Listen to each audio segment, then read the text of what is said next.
चिदंबर, वाणी, गुंजन, ग्राम्य और युगांत, युगवाणी, ये सब इनकी लिखी हुई रचनाएं। जब वो हंस रही है तब उसके उज्जवल दांत और उसके होंठ नजर आ रहे। वहां पक्षी चहक रहे हैं। ग्राम युवती उन पक्षियों की ध्वनि को सुनकर उन्हीं की तरह चहक रही है करके लिखते हैं।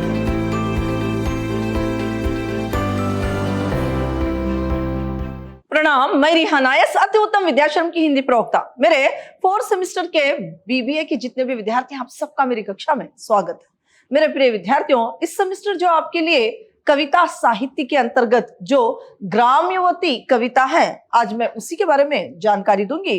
पहले हम इस कविता के जो कवि हैं सुमित्रानंदन पंत जी, उनके बारे में संक्षिप्त में जानेंगे। सुमित्रानंदन पंत, इनका जो जन्म है 20 मई 1900 को जो है, ये बागेश्वर जिले के जो कौसानी उत्तराखंड में इनका जो है जन्म हुआ था। 20 मई 1900 में जो है बागेश्वर जिले के कौसानी उत्तराखंड में इनका जो है जन्म हुआ था। इनकी रचनाएं जो हैं वो इस प्रकार है।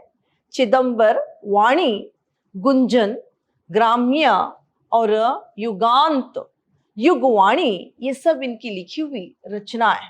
इनकी मृत्यु 28 दिसंबर 1977 में इनकी मृत्यु हुई थी। जो आपके लिए ग्राम युवती है, ग्राम युवती यानी गांव की एक युवती, गांव की एक लड़की, तो ये उसकी उस युवती के सौंदर्य का वर्णन इस कविता में हुआ है। और वो किस प्रकार खेलते हुए श्रम करती है, उसके यौवन में जब वो रहती है तो जो है यहाँ पर उसका जो यौवन का सावन है, तो यानी यौवन में वो किस तरह से चंचल रहती है, फुदकते हुए वो हर एक काम को किस प्रकार जो है करती है, और गांव के कुएं से पानी भरना, गाय चराना आदि एक कामों में वो किस तरह से लगी रहती है। जब गांव के युवक उससे जब आकर्षित होकर प्रेम याचना करते हैं तो वो किस तरह से, यानी उससे जो किस तरह से प्रेम याचना करते हैं उसके बारे में बताया गया है।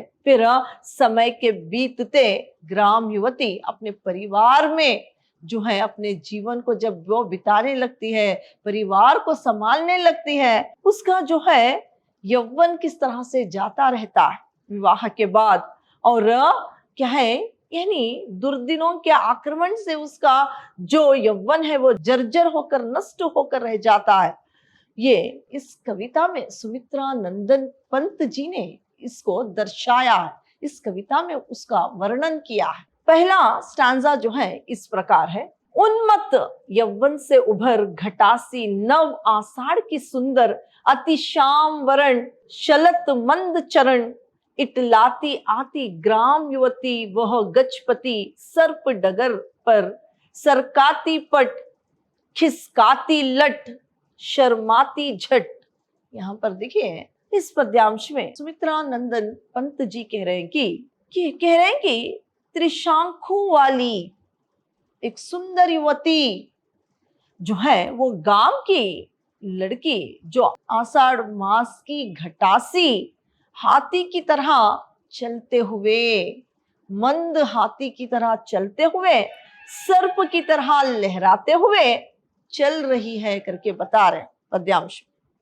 बहुत ही मंद गति से उसकी आंखें जो है चंचल हैं, और वो चंचल आंखों से सर्प की तरह लहराते हुए मस्ती से, यानी यौवन के मद में वो चलती आ रही है।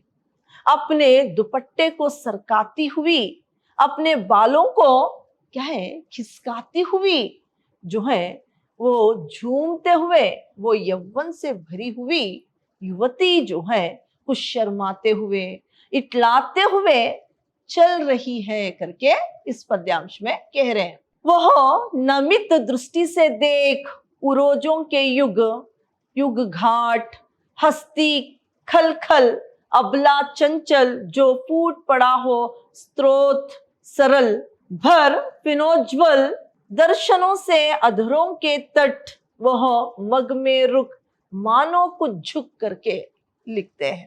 तो यहाँ पर कह रहे हैं कि यौवन से भरी युवती चलते हुए आ रही है, मस्ती की जो है वो मस्ती में चल रही है, यौवन की मस्ती में सौंदर्य से युक्त जो है मोरनी की तरह हंसते हुए आ रही है। जब वो हंस रही है तब उसके उज्जवल दांत और उसके होंठ नजर आ रहे हैं, उसके होंठ रसीले हैं। वो झूमते हुए यौवन के मद में चली जा रही है। वो अपने बालों को संभालते हुए यौवन से भरी युवती आ रही है। वो कुछ रास्ते में झुकते हुए और जो है झुकते हुए चली आ रही है। इसमें उसके यौवन की सुंदरता को जो है बताया गया है। इसमें जो है उसके यौवनता की सुंदरता को जो है बताया गया है। आंचल संभालती फिर नयन मुख पाप प्रिय पद की आहट आ ग्राम युवक प्रेमी याचक, जब उसे ताकता है एक टक उल्लासित चकित वह लेती मूंद पलक पट। यहाँ पर देखिए कवि कह रहे हैं ग्राम युवती, गांव की युवती जो है भरी जवानी में मद चलते हुए मोरनी सी आ रही है, अपने आंचल को संभालते हुए गगर लेकर आ रही है।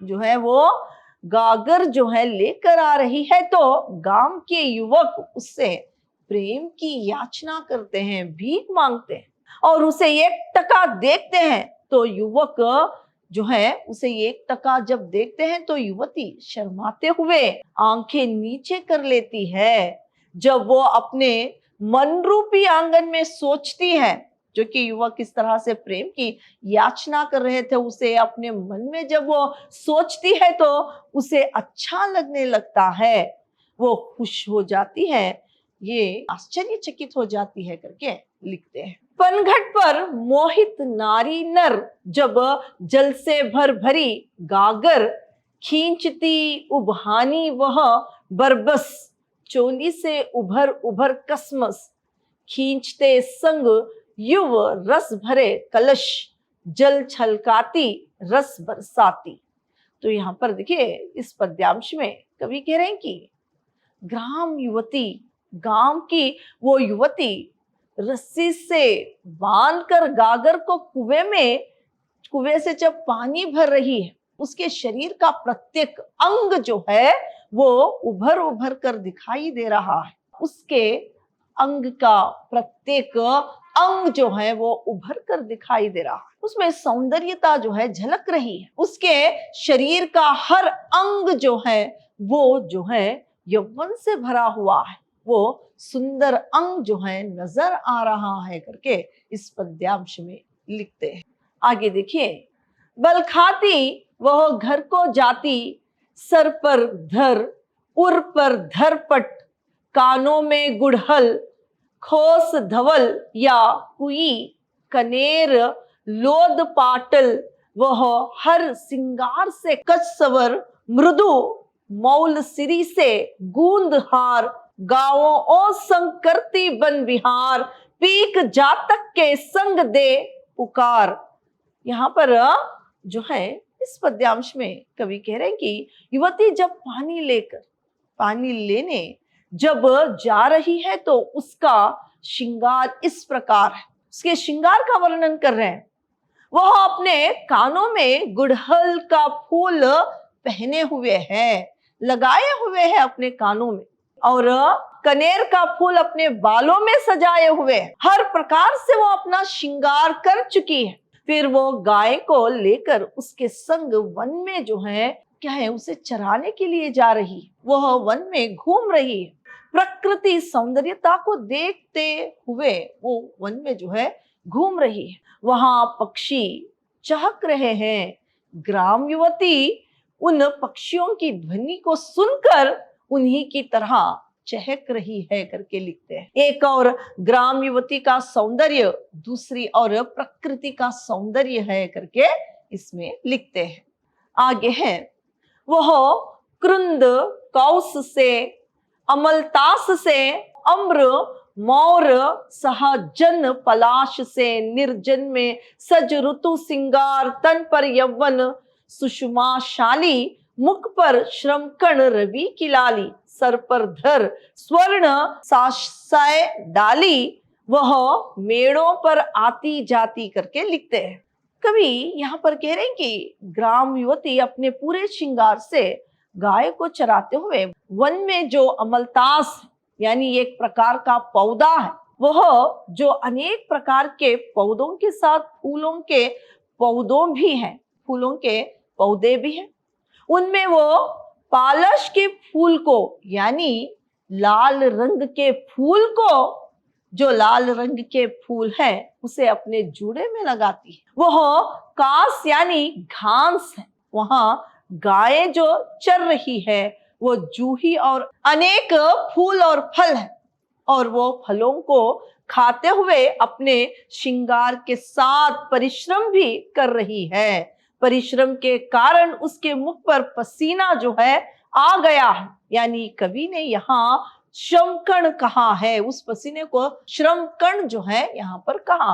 वहां पर वह गर्मी में काम कर रही है। जैसे जो मौसम रहता है, ठंडी का मौसम हो, गर्मी का मौसम हो, बारिश का, सब जो है मौसमों में हर ऋतु में वो काम जो है करती है, उसका रूप और भी निखर जाता है करके इस पद्यांश में लिखते हैं। आगे देखिए, उरु मटकाती काटी लचकाती चिर वर्षातम हिम की पाली धनी श्याम वरण अति शिब्र चरण अधरों से धरे पाकी वाली रे 2 दिन का था उसका यौवन सपना छिनका रहता ना स्मरण दुखों से पिस दुर्दिन में घिस करके यहाँ पर लिखते हैं।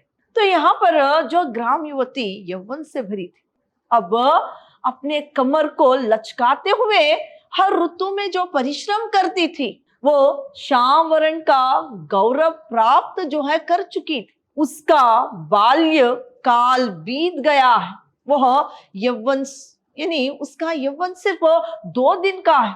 वो यौवन अब दुखों को सहते हुए और जो है परिवार का हिस्सा जब वो बन जाती है, तब वो दुखों को सहते हुए और परिवार को संभालते हुए कष्टों को सहते हुए जो अपना जीवन विवाह के बाद जो जी रही है, उसे अपने सौंदर्य पर ध्यान नहीं है। अब उसके सौंदर्य पर, उसके आकर्षित एक चेहरे पर उसका जो है ध्यान नहीं है। अब उसका यौवन जा रहा है, परिवार की चक्की में वो पिस गया है करके लिखते हैं। और यह यौवन सिर्फ 2 दिन का है, और इन्हीं सिर्फ 2 दिन का है करके कवि यहाँ पर कह रहे हैं। सिर्फ उसके लिए बचपन यौवन का स्मरण ही उसके लिए है। अब ये जो यौवन है, बचपन है, वो सिर्फ उसका एक स्मरण बनकर रह गया है करके यहाँ पर इस पद्यांश में कवि कह रहे हैं। आगे का स्टैंजा जो है इस प्रकार है। जर्जर हो जाता उसका तन, डहा जाता असमय यौवन धन, बह जाता तट का तिनका, जो लहरों से हंस खेला कुछ क्षण करके लिखते हैं। तो यहाँ पर देखिए, कवि कह रहे हैं कि उसका यौवन जो है वो जीवन के संघर्ष में जर्जर हो गया है, जीवन के संघर्ष में जर्जर हो गया है अब उसका यौवन, और उसका यौवन अब चला गया। जैसे नदी में घास का तिनका बह जाता है, वैसे ही उसका जो है यौवन परिवार को संभालते हुए जो है यौवन चला गया है। तिनका डूबने से पहले नदी में बहता रहता है, वैसे ही उसी प्रकार जीवन बिताने में यौवन रूपी तिनका जो है कुछ तैरता रहता है, फिर जीवन के संघर्ष में वो जो है डूब जाता है करके लिखते हैं। तो यहाँ पर देखिए, जो कवि हैं वो हमें ये बता रहे हैं कि इस कविता में यौवन सिर्फ 2 दिन का है, जीवन की कठिन परिस्थितियों से गूंजते हुए कहीं लीन हो जाता है। इस सत्य को क्या है हमारे सम्मुख जो है इस पद्य के द्वारा जो है रखते हैं, इस सत्य को वो बता रहे हैं तो आपका जो ग्राम युवती कविता थी इतनी ही थी। धन्यवाद।